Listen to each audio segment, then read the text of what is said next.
Қайырлы күн, достар. Бүгін 7-ші сыныптың химиялық элементтерінің периодтық кестесі бөлімі бойынша жиынтық бағаламызды талдап кетеміз. Бірінші тапсырмаға назар аударыңыздар. Периодтық жүйені зерттеген ғалымдардың принциптерін сипаттап кестені толықтырыңыз дейді. Сіздерге ғалымдар деп Дебрейнер, Ньюленс, Менделеев химиялық элементтердің принциптерін, жүйелеу принциптері қалай айтылған мен сіздерге таблицаға толтырып кеттім. Қысқаша түрде жазылсаңыздар болады. Бірақ бұл жерде ең маңыздысы, мысалы, Дебрейнердікі ол жаңа элементтердің барлығы 3 топқа біріктіруге болатынын байқады. Оларды триада деп атап кетті.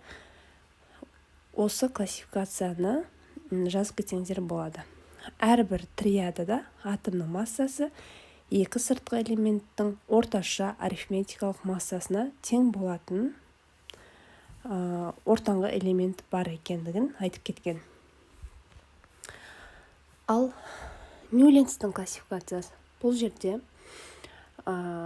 элементтердің атомдық массасы өсу ретімен орналасса, кездейсоқ кейбір элементтерден бастап әрбір 8-ші элемент музыкалық октавадағы 8-ші нота сияқты белгілі бір дәрежеде біріншісіне ұқсас екенін байқайды. Бұны Ньюленс октавалар заңы деп атап кетті.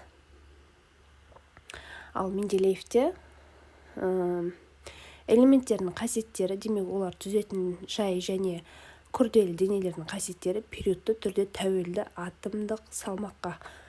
Осыны Менделеев жазып кеткен. Міне осы 3 принципті қысқаша түрде өздеріңіз жазып алсаңыздар болады. Келесі сұрақ. Менделеев кейбір элементтердің периодтық кестеде оның теориясына сәйкес емес орналасуы не себепті түсіндіре алмады?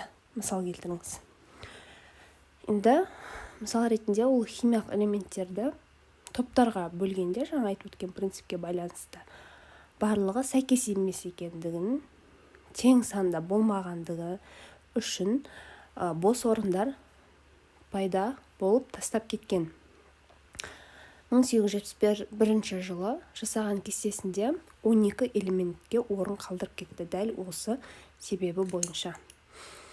Осыны мысал ретінде жазып кетсеңіздер болады. Келесі сұрақ. Мына элементтерді берілген топтар бойынша жіктеңіз. Сілті, галоген, инертті газдар. Сілтіге натрий, литий, калий, рубидий, галогендерге хлор, бром, фтор, инертті газдарға гелий, неон, аргон кіреді. Сіздермен болған химия онлайн арнасы осымен 7-ші сыныптың бақылау жұмысын талдап өттік. Сұрақтарыңыз болса, міндетті түрде комментарийға қалдырып кетіңіздер. Қош сау болыңыздар.